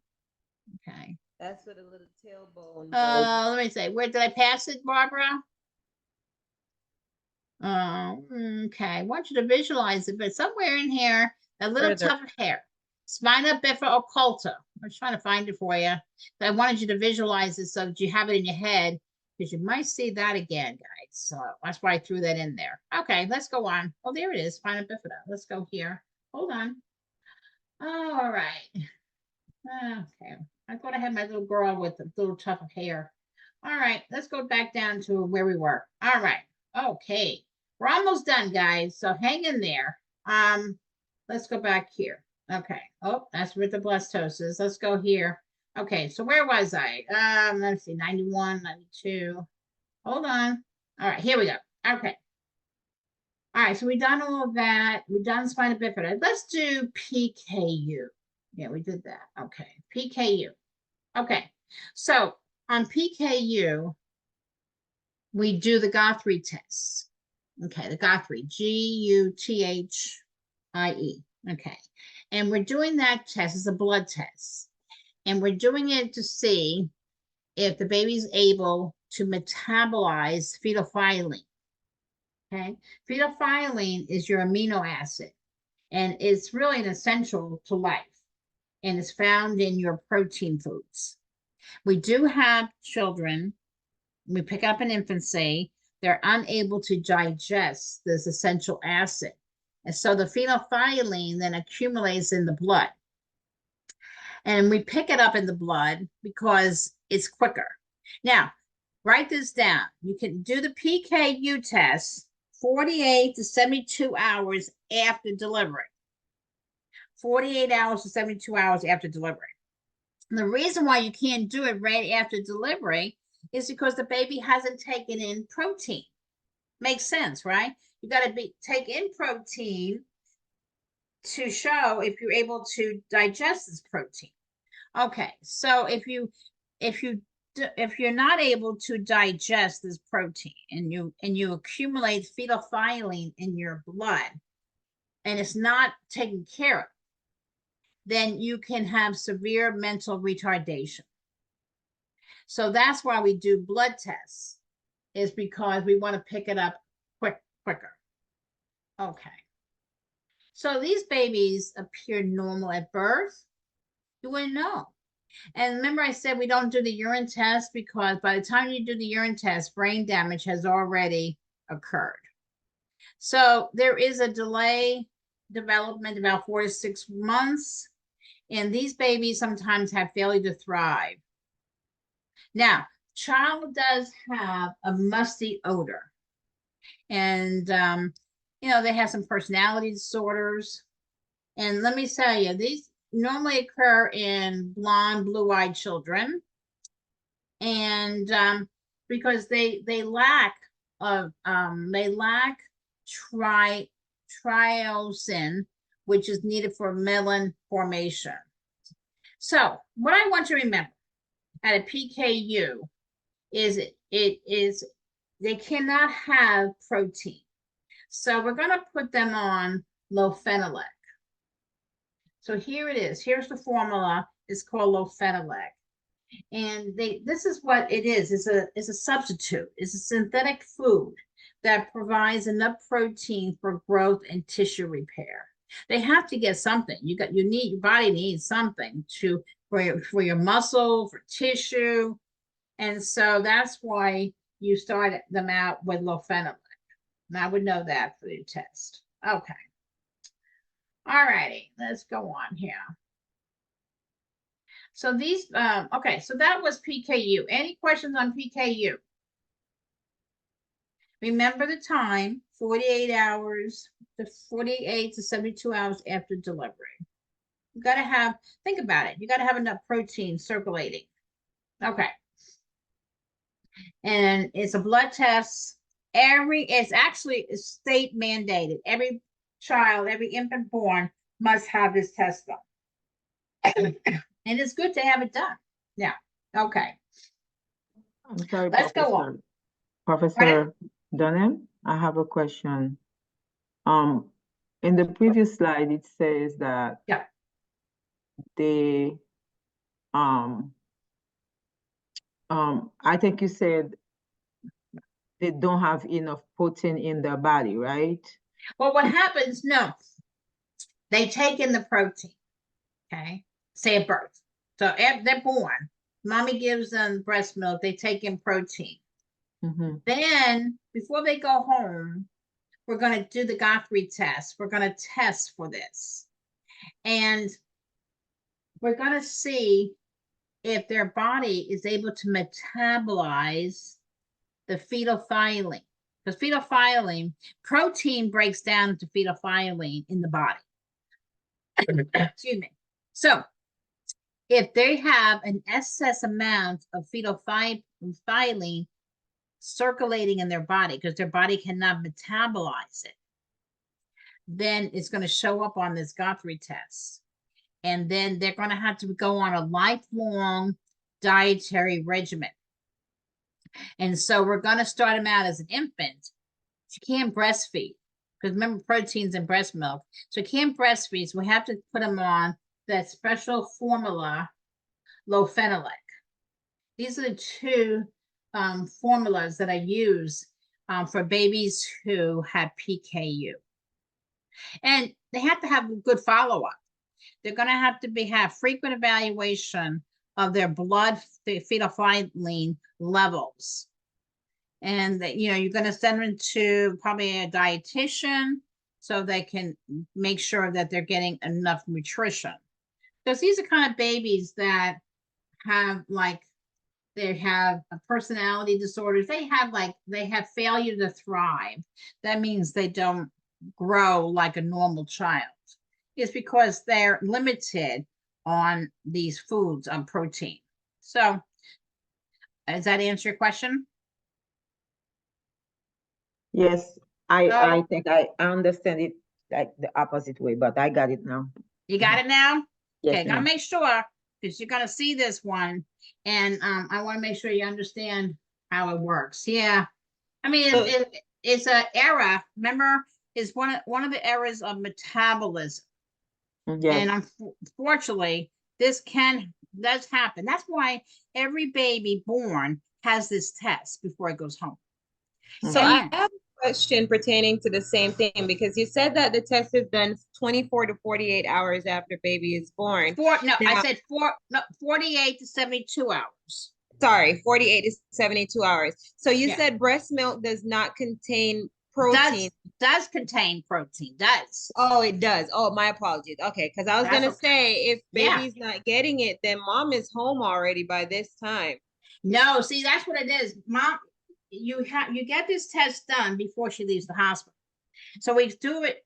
The best time is 72 hours because you have 3 days of good protein being ingested.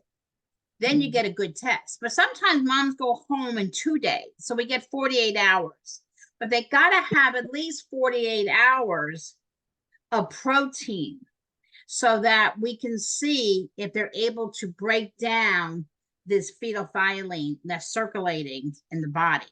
Remember, first the protein is ingested. Then protein inside the body breaks down into phenolphthalein. Then you have this circulating phenolphthalein, which the body normally will break it down and use it and excrete it. But these children are unable to break down the phenolphthalein. So what happens is that then they have a large amount, excess amount of phenolphthalein that's circulating in their bodies. And so it can affect the brain and it can cause brain damage. So that's why we can pick it up because, you don't know. These babies appear normal at birth. And there's nothing telling us that this kid his metabolism is messed up. There's nothing to tell us that. But if we do a blood test several days after he's born, we can pick it up. And it's great to pick up because then you save that child from having brain involvement.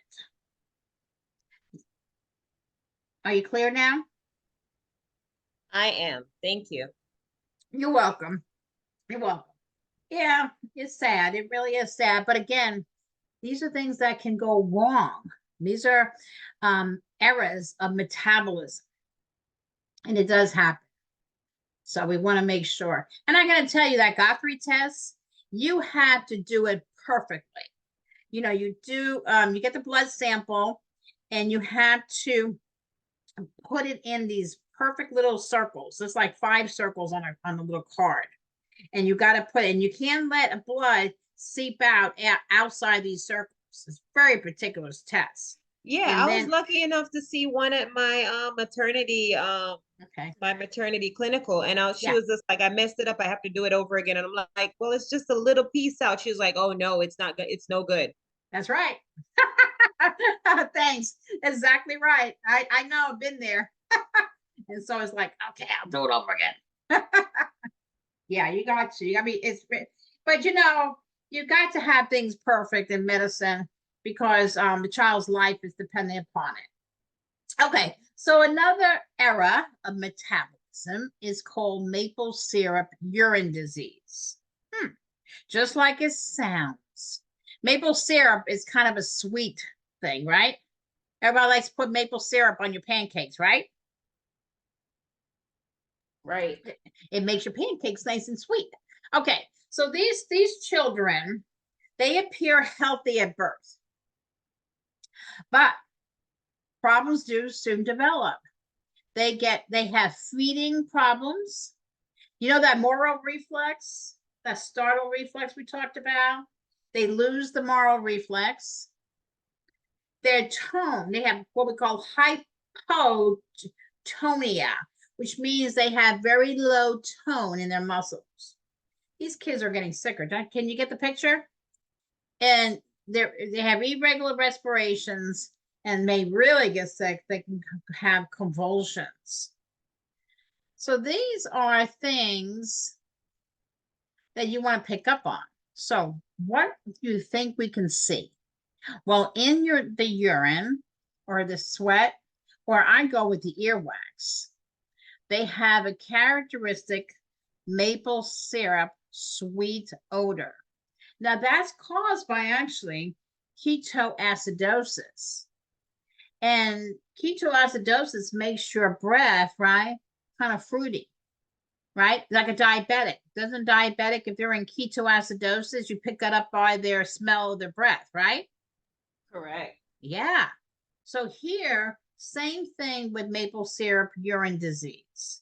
And the diagnosis is confirmed by blood and urine tests. So what I highlighted here for you is to give you a good clue. Okay. So again, it's a sweet smelling earwax. We should know earwax don't have sweet smelling, does it? No. Okay. And it has a fruity odor to their breath. And they're in ketoacidosis. Okay, so that was a quick shot at maple syrup urine. And again, it's an inborn, it's an error of metabolism, just like PKU is. Unfortunately, these babies look great, but they're not. They're sick babies. Okay. Now, glycosemia, which means what? Glucose in the blood, right? Glycosemia. It begins abruptly and it gets bad. Okay. So here are your early signs. Here's that one common denominator you see a lot of, failure to thrive babies. How about hypotonia? We've seen that one on several other conditions. Lethargic. These babies are just really tired. Now, they can also have some vomiting and some GI, some diarrhea. These symptoms begin as the newborn is fed. It's because they have a problem with their glucose. So what happens, I'm here, let's see here. Okay, well here. Okay. What happens is that they're not able to take the glucose and to use it properly. So the milk and lactose containing products have to be eliminated from their diet. Breastfeeding has to be stopped because they have to go to a lactose-free formula or soy. Okay. And a lot of times you'll see that. I see more babies put on soy protein than ever before. And then again, you have to give support to the family. Here we go. Okay, so that was a brief look at glycosemia, and it again is another inborn, just like maple syrup, era of metabolism. Okay, all right, good. All right, here we go. We're going to skip into Down syndrome. Now we're going into another category that I gave you earlier, and that would be on the chromosomal assessment. So Down syndrome is most common chromosomal abnormality. Yeah. Okay, so what tests diagnoses Down syndrome? Amniocentesis. Amniocentesis, yeah. Okay, so we have a couple tests. We have a screening test that can be done. The window, remember, I think it's week 15 to 18, where we can do an alpha fetoprotein test. Okay, now that is not a diagnostic test. That's a screening test. So you have to always remember, is it screening or diagnostic? That you're going to carry that all through your career. So alpha fetoprotein is a screening test. So if that comes out to be abnormal, then we go into an amniocentesis, because that's the most reliable test going, because they look at the chromosomes and they can line them up. And they all should be in pairs of 2. So sometimes one hangs on to the other one, and then you have a chromosome has 3. That's abnormal. And so it puts these babies into different categories. So it can happen to a mother who's 35 years or older. Okay. You know, you get to be 35, you get to be advanced maternal age patient, you get to be high risk. You have to do more tests to make sure that everything was okay and that the eggs were okay. On a daddy's side, they usually say the sperms are good till age 55 and older. Okay. But again, you know, it's all according to what form of abnormality of Down syndrome the baby's in. Does it have mild or does it have severe mental retardation? And then what happens, the parents can make the decision as to what they want to do. Yeah. It's not easy, not easy. So again, this is what I talked about already, and the amniocentesis is your most accurate one. Okay, and here you can see the baby, and you can see the difference, and his eyes and his flat nose, and what's you may see on exam questions is the protruding tongue. Okay, they do it. It comes out, and they have their tongue come out. Their simian crease goes straight across the little palm of their hand, and here the digit is different. You can see the difference. So you can see how this can affect a family. And that's why you want to make sure that you have it down packed. That's why amniocentesis is the best. They come out and they're limp, and they sometimes flaccid posture. It's because, again, this baby now has hypotonicity of the muscles. You've seen that a couple times now and other conditions of other babies where they have low tones to their muscles. So if they have this hypotonicity of their muscles, they're more difficult to position and more difficult to hold, and they can lose a lot of heat. So you make sure they kept warm, and then they are prone to respiratory illnesses, and constipation is because of the low tone to their muscles. Now, these are little extra things I put in here that, they have incidence of acute leukemia is higher. Now, this is a new one. There's been research, because now these children because they get such good care, they reach middle adult life. And so they're doing research on this to find out that Alzheimer's disease is more common to those children born with Down syndrome, and they get to be around the middle adult life. You want to encourage parents to express their feelings and concerns and provide parents with support and community. Absolutely. Okay, hang in there. I think we're almost finished. I want to make sure we go over erythroplastosis fetalis, because it is a hematologic disease of the newborn. You know this, guys, because you had this already. But now we're going to be discussing this more serious side of it, which is called erythroplastosis fetalis. Okay, so remember this, because a lot of students I've noticed got this mixed up. Mommy is Rh negative. Daddy Rh positive. Fetus Rh positive. Remember, maternal and fetal blood do not mix during pregnancy.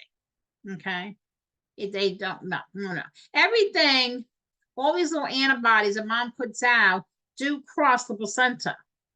And so when that happens, those little antibodies destroy the blood cells of the fetus. So if you're destroying my blood cells, and I need blood cells because I need oxygen, right?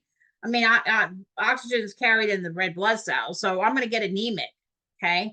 And I may get even worse because I'm anemic. My heart may fail, so I get heart failure. And then I may affect how I'm even growing inside. So this is a beautiful slide, because this shows you here mom. So remember, mommy is Rh negative. Baby is Rh positive, because we know mommy, because we did her, remember Rh, and when she first came into the clinic. So we know she's Rh negative. Baby is Rh positive, because we assume that, because we don't know that. So if mommy is negative and daddy is positive, baby's going to be positive, put it that way. Okay, so what happens is that should there be a tiny leak, okay, and mommy's blood, baby's blood gets in here, and mommy's blood gets in there, then mommy makes these little antibodies, okay? And these little antibodies go across and they're going to wipe out, they're going to go hit, boom, boom, boom, boom, boom, those erythrocytes of the baby, or the red blood cells of the baby. And then baby is going to suffer. The baby is going to get condition such as erythroblastosis fetalis. Baby gets severely anemic. Now, sometimes they'll even do intrauterine blood transfusions when the baby gets really in serious trouble. So what can I give mommy to protect her, protect this baby? So I'm giving it during pregnancy. What can I give?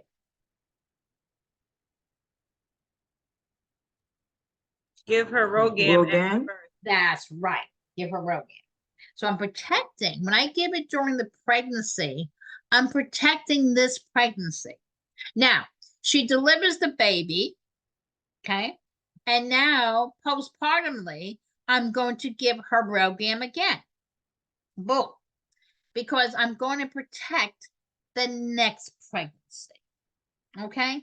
So that's why Rogaine is so important, so easy to do, and it protects this baby from getting such a terrible condition such as erythroblastosis fetalis.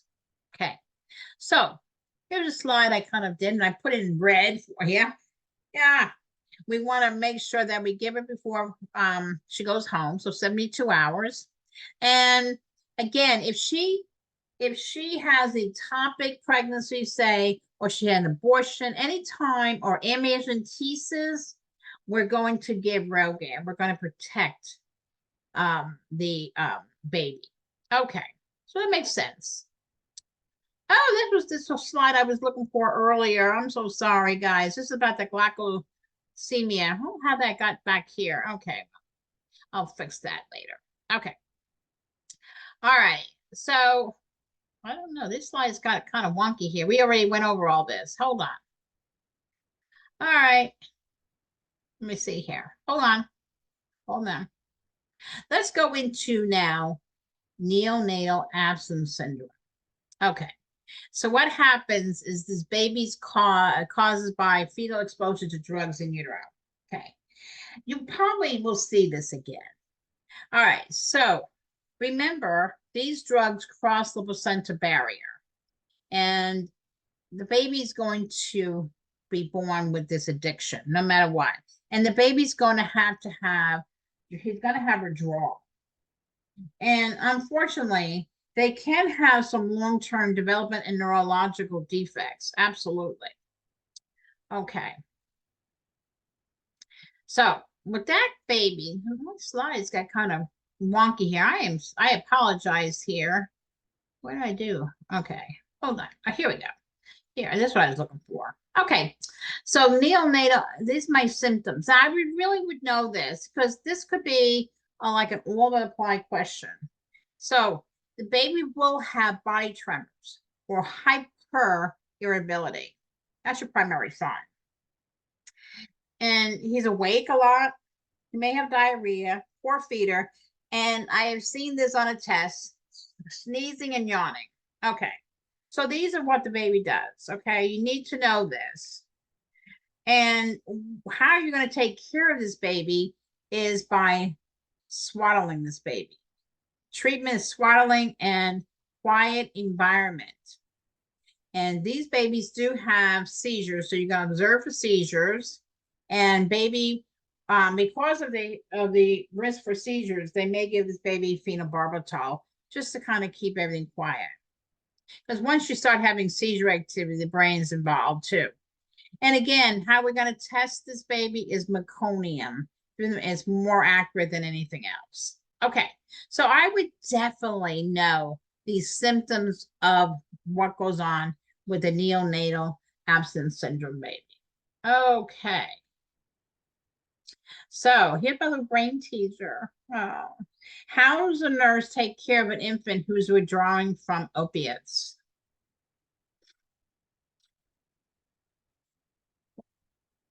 Anybody with me? Did I lose everybody? Yes, I'm here. I'm still here. I'm still here. Okay, because I know we're almost to the end. So just hang in there.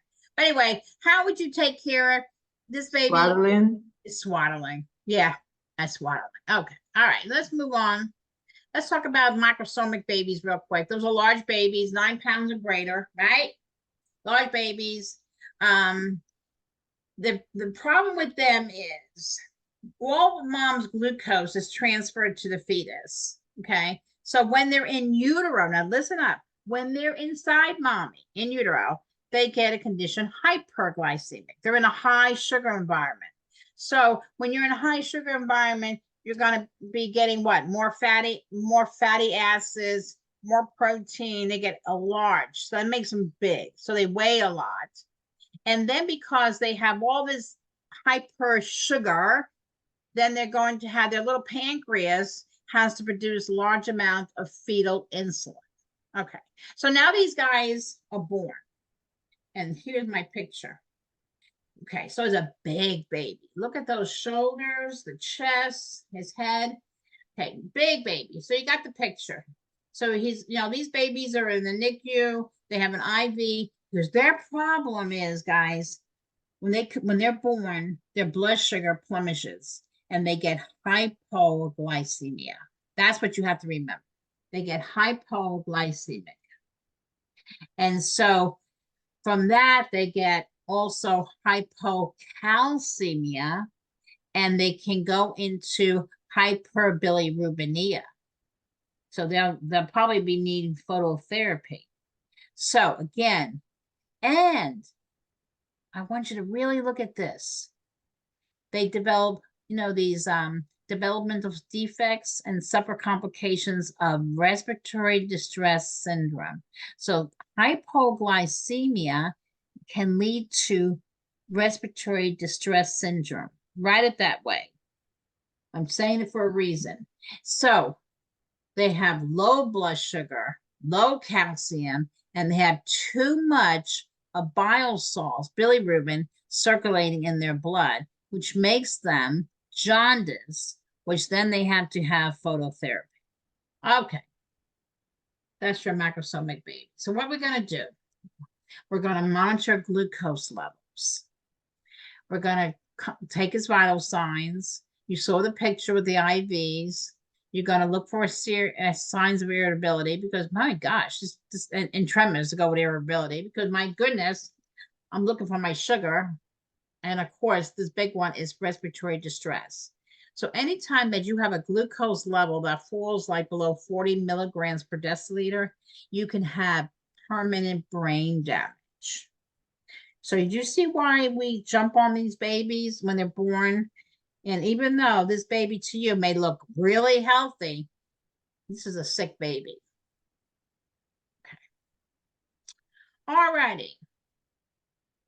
And if I was to ask you, this little guy here is a LGA baby. That means lost for gestational age. What condition of the mom is a contributing factor? Diabetes. Diabetes. Okay. All righty. Let's probably hang in there. We're almost done. We're going to talk about meconium. We've already hit upon this. The main symptom is your respiratory distress. So when you got respiratory distress in an infant, they're going to show you. Okay. I can't talk to you, can't tell you, but I can show you. So my little nares, my nasal nares will be flaring out. Woo! My chest will have retractions because I'm trying to breathe. Like, hey, lady, I'm over here. I can't breathe.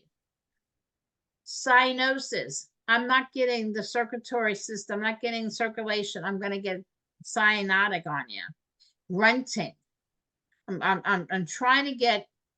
I'm trying to breathe, but I can't. Don't go. That's grunting. Then you have Rales rhonchi, and of course, tachypnea can persist for several weeks when you got. This is a very serious condition, guys. So this happens when baby has first bowel movement in utero.